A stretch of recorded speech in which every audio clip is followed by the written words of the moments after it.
আমাদেরকে গুলি করার আগ পর্যন্ত কোনো কিছুটা আমাদের গায়ে লাগে না। যতক্ষণ না পর্যন্ত বুকে বা মাথায় গুলি চলবে ততক্ষণ পর্যন্ত আমরা কোনো স্ট্রাগল মনে করি না। এবং ইনকিলাব মঞ্চের আহ্বায়ক শরীফ ওসমান হাদি আর নেই। ইন্না লিল্লাহি ওয়া ইন্না ইলাইহি রাজিউন। আজ বৃহস্পতিবার সিঙ্গাপুরের একটি হাসপাতালে চিকিৎসাধীন অবস্থায় তিনি শেষ নিঃশ্বাস ত্যাগ করেন। রাত 10:45টার দিকে ওসমান হাদির অফিসিয়াল ফেসবুক পেজে দেওয়া এক পোস্টে তার মৃত্যুর বিষয়টি নিশ্চিত করা হয়।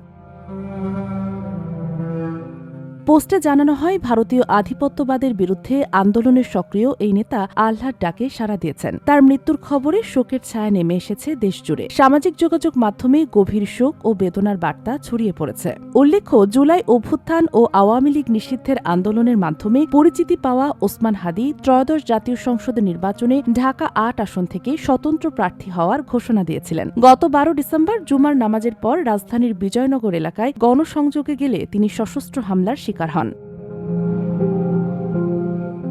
চলন্ত রিকশায় থাকা অবস্থায় একটি মোটরসাইকেল থেকে তাকে লক্ষ্য করে গুলি চালানো হয়। গুলিটি তার মাথায় লাগে। গুরুতর আহত অবস্থায় প্রথমে তাকে ঢাকা মেডিকেল কলেজ হাসপাতালে নেওয়া হয়। অস্ত্রোপচারের পর একই রাতে তাকে রাজধানীর একটি বেসরকারি হাসপাতালে স্থানান্তর করা হয়। চিকিৎসকরা তখন তার অবস্থাকে অত্যন্ত আশঙ্কাজনক বলে জানান।